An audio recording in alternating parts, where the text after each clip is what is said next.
What is up, folks? Welcome back to Tactical Tortoise. My name is Trevi, and today I'm going to talk to y'all a little about the new Space Marine book and the 2 supplements that came out for Warhammer 40k.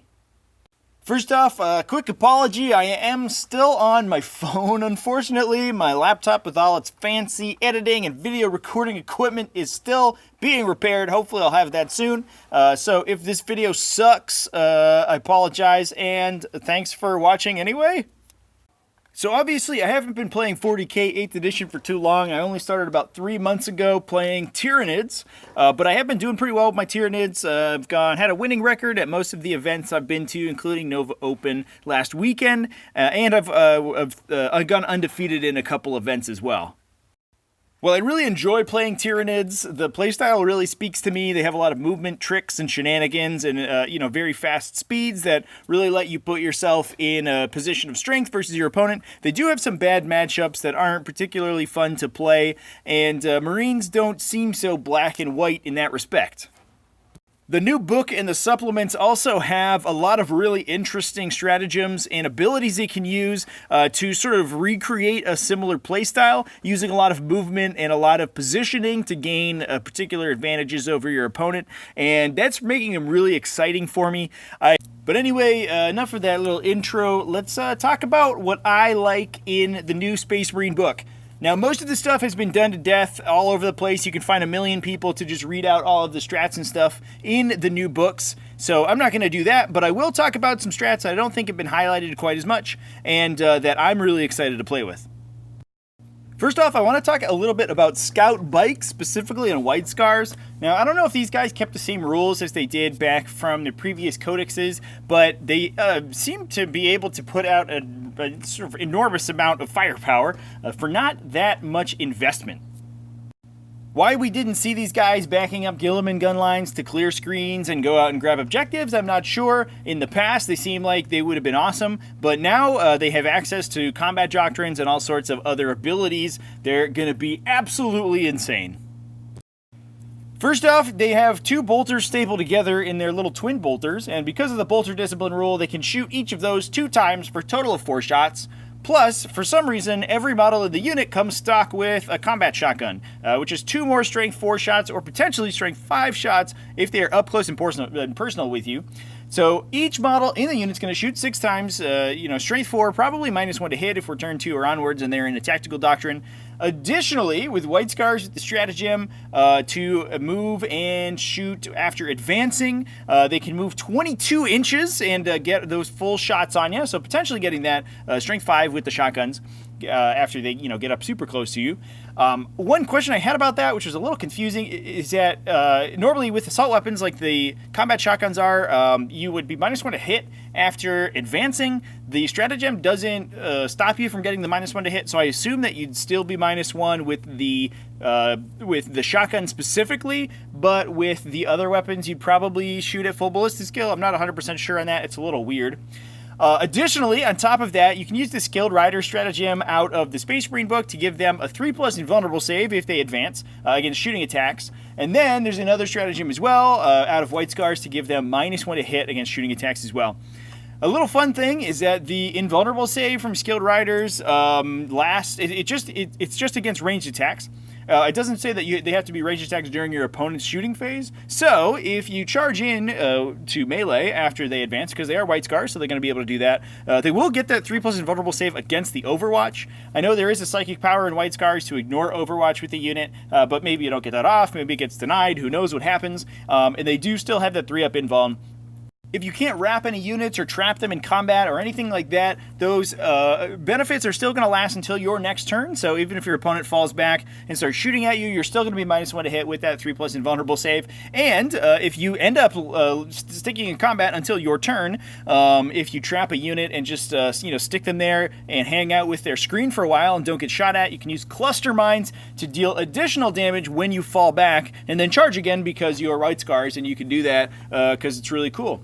So I think this unit, in particularly in White Scars, is going to be awesome to, just jet up the board, screen your other units, eat a bunch of firepower, be relatively difficult to kill. Even if you're, against an army that's going to play cagey and not let you charge them on the first turn, you can put out a ridiculous number of Boltgun shots, clear your other screens, and just sit in the way. -1 to hit, 3+ invulnerable save. Next up, let's talk about Sternguard veterans. I don't know why these guys haven't really seen much conversation. I think some people were excited about them when the book initially got spoiled, but they've sort of been overshadowed by other stuff. But the reason that Sternguard veterans are so cool is that they have a rapid-fire weapon, so they benefit pretty well from the tactical doctrine, and you can spend a CP to make sure that they're always in the tactical doctrine, even if the rest of your army is in heavy or assault. That means that they're already -2 AP bolters are going to be -3 AP. That's pretty good. And you have a 1 CP stratagem to give them +1 to wound. Not +1 strength, not, +1 to hit, +1 to wound. And that, just a +1 to wound gives them the equivalent of strength somewhere between 5 and 7, depending on what you're shooting at. You're going to be wounding other T4 models on 3s. You're going to be wounding T7 models on 4s. And T8, big old knights and stuff like that, you're down to 5s. And with that -3 AP and the tactical doctrine, they're actually going to be doing a significant amount of damage and putting a lot of wounds through even very strong armor saves. Additionally, if you have a chaplain in their list, they can give an additional +1 to wound with ranged attacks versus the closest visible enemy unit. That makes them the equivalent of strength 8. You're going to be wounding everything toughness 4 or below on 2s, and you're going to be wounding even knights on 4s. Again, with that massive -3 AP, you're going to be chunking out 5 or 6 wounds from a little 10-man mini Marine squad sitting in the back of the table. They have a 30-inch range. That's significant. The same as bolt rifles. That is going to reach mostly across the table to whatever you need to shoot at.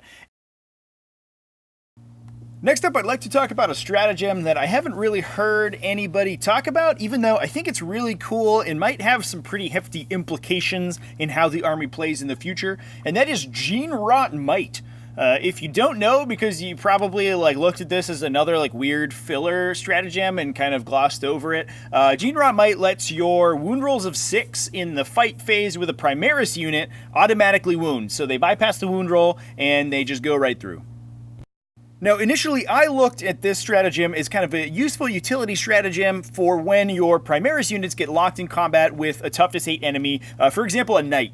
If there's a aggressive knight coming across the table, it's going to charge you. Potentially, you can get models in to charge it, and you can bring up this stratagem to greatly increase your chances of wounding. That just goes from being able to roll those 6s, it's about 16% to roll a 6 on your first hit roll there.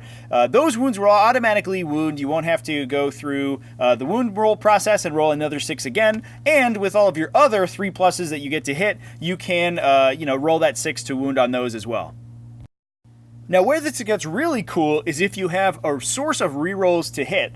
For example, a Chapter Master, either with the trait or with a character like, I think Khan gives you rerolls, as well as Marnius Calgar, or Chaplain's Litany of Hate. So playing Ultramarines, I'll always have Chaplain Cassius hanging out with my intercessors, and he's going to be able to pop that Litany of Hate off, at the start of the battle round if there's a big old T8 dude hanging around.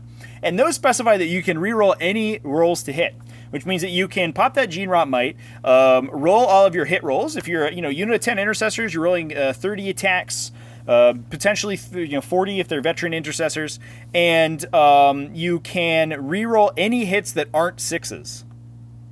Doing some quick math here, that gives you approximately a 30%, a little bit higher than 30% chance to automatically wound with each one of those attacks, meaning a squad of intercessors is going to be putting 9.5 wounds through onto a Knight Titan. If they're veteran intercessors, it's approximately 12.5, somewhere in there.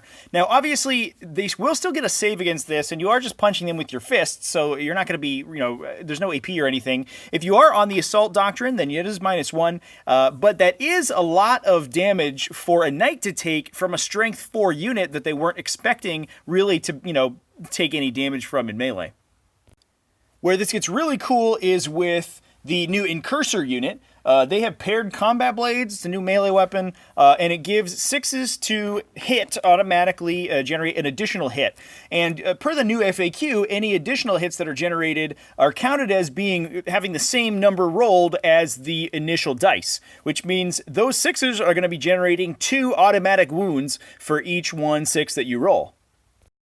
So this will just double those numbers we talked about already. A unit of Incursors charging in are going to be starting at 9.5 wounds, doubling those to 19 automatic wounds. And if you're in White Scars, which can deliver the Incursors pretty easily with Temporal Corridor, those wounds could potentially be -1 AP and 2 damage if you're in the Assault Doctrine. Keep in mind that those 19 hits are on top of the regular wound rolls that you get to make for all of your other attacks that didn't roll 6s, but that still hit on your 3+. Anyway, I'm not sure how impactful or important that little stratagem and combo are, but I did think it was worth talking about since I haven't really seen people talk about it much, and I do think that it will come up in a lot of games as an easy way to get a couple extra wounds onto a big, tough unit. Now, moving closer into Ultramarine specifically, I think I'm going to start playing with Ultramarines, even though White Scars and some of the other chapters look a little flashier and more interesting to play. Ultramarine seem pretty straightforward and use a lot of the sort of generic Space Marine units, so you don't have to buy a whole bike army and then find out that it's not that good and, you're just kind of stuck with all these dudes. If you buy Primaris and, guys with bolters, you're going to be pretty good with Ultramarines. So I am thinking a lot more about Ultramarines than I am the other chapters, and what I've seen is popping up in a lot of lists, which is really interesting, is that people are moving away from Rudy Gilliman thanks to his nerf. He obviously doesn't re-roll wound rolls anymore. He only affects wound rolls of 1. And instead, saving about 100 points by dropping in Marneus Calgar, who gives you access to that 6-inch reroll all hits bubble, as well as a Primaris Lieutenant, or just a regular Lieutenant, any Lieutenant will do, to give you that reroll 1's aura for effectively the same damage. Now, you do lose a CP from Marneus Calgar being the Warlord over Gilliman, and you lose Gilliman's other abilities, like, he's an insane late-game monster, and he gives +1 to charge. He has a reroll 1 aura out to 12 inches, which is useful as well. But you do save about 100 points for your list, and Marneus Calgar isn't a slouch by himself. Not to mention that you get the Lieutenant, who's another caddy who can carry around some relics. That's just things like Seal of Oath and other really useful abilities that you'll want kind of centralized in your army. That's not so much a combo or anything particularly groundbreaking, but it is an interesting shift in lists, I think, that's interesting to talk about for people who are jumping in on Ultramarines like I am. Now, lastly, I'd like to talk about the new unit, the Invictor Tactical Warsuit, and especially the interaction with the Ultramarines' rapid redeployment stratagem, which I think is really interesting.